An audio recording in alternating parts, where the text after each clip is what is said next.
Hello guys, welcome to my mini blog. आज होता गुरुवार म्हणजे स्वामींचा वार.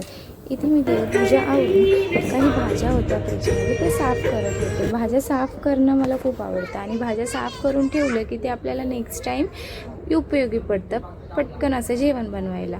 आणि त्यामध्ये मी काही कोथिंबीर वगैरे व्यवस्थित केली. आणि आज गुरुवार होता त्यामुळे व्हेजमध्ये काय बनवावं तर मी पावभाजी ट्राय करत होते. पावभाजी बनवण्यासाठी मी इथे जे काही लागलं ते सर्वपणे काढून घेतलं आणि आता साफ करते. इथे बघू शकता तुम्ही की मी पावभाजीसाठी शिमला, वाटाणा, बटाटो हे सगळ्या अशा भाज्या घेतल्या. त्या व्यवस्थित वॉश करून कुकरमध्ये टाकत आहे शिजायला.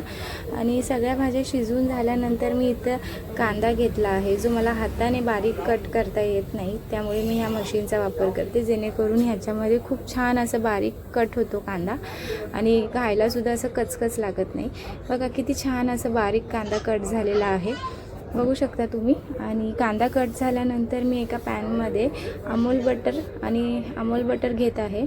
अमूल बटरमध्ये मी जो कांदा आहे तो लाल करून घेतला आहे.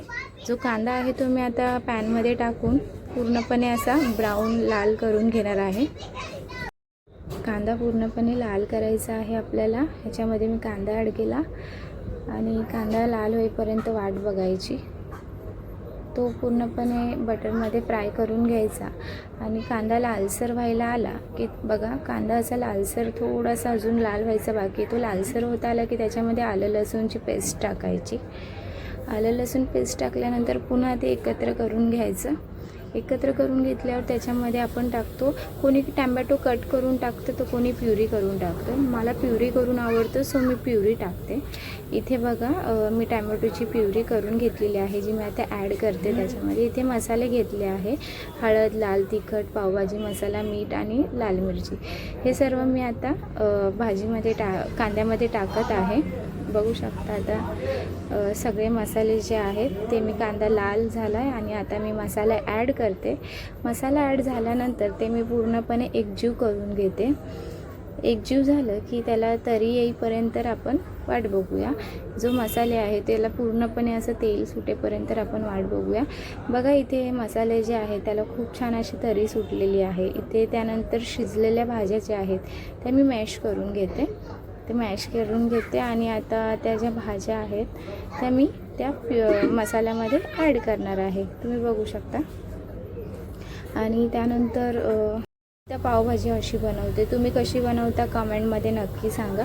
माझी पावभाजीची रेसिपी तुम्हाला आवडली असेल तर कमेंटमध्ये सांगा. हे बघा भाजी मॅश झाली, आता मी त्याच्यामध्ये ॲड केली, वरून थोडीशी कोथिंबीर सोडली आणि भाजीला छान अशी तरी आली. इथे पाव फ्राय करून घेतले आणि मी रेडी होऊन स्वामींच्या मठात जाणार होते. सो इथे रेडी झाले आहे. बघा माझी पिल्लू आणि मी.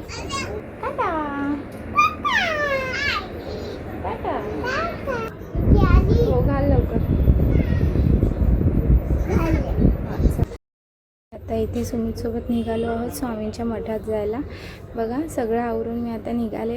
आम्ही जात आहोत मठामध्ये. इथे मठामध्ये पोचल्यानंतर माझी पिल्लू बघा कशी स्वतः चढते, स्वतः दर्शनासाठी जाते. इथे आम्ही गेलो तर आतमध्ये दर्शन वगैरे घेतलं.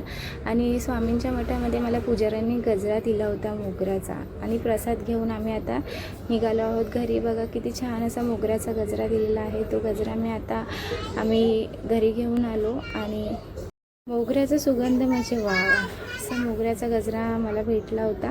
सो तो गजरा घेऊन आम्ही घरी पोचलो. घरी आल्यानंतर तुम्ही बघू शकता आता खूप भूक लागली आहे, तर आम्ही जेवायला बसत आहोत. इथे मी जेवणामध्ये बघा सगळं घेतलं आहे, सगळं रेडी झालेलं आहे. पावभाजी, गुलाबजाम, सुमितला पापड लागतं. कुठलाही कालवण असो काही असो त्याला पापड हा पहिला पाहिजे. सो आता आम्ही इथे जेवायला बसत आहोत. बघा मी आता जेवण स्टार्ट केलं. खूप छान झाली आहे पावभाजी. तुम्ही पण या रेसिपी कशी वाटली नक्की सांगा कमेंटमध्ये. लाईक करा, शेअर करा. भेटू नेक्स्ट व्लॉगमध्ये. बाय.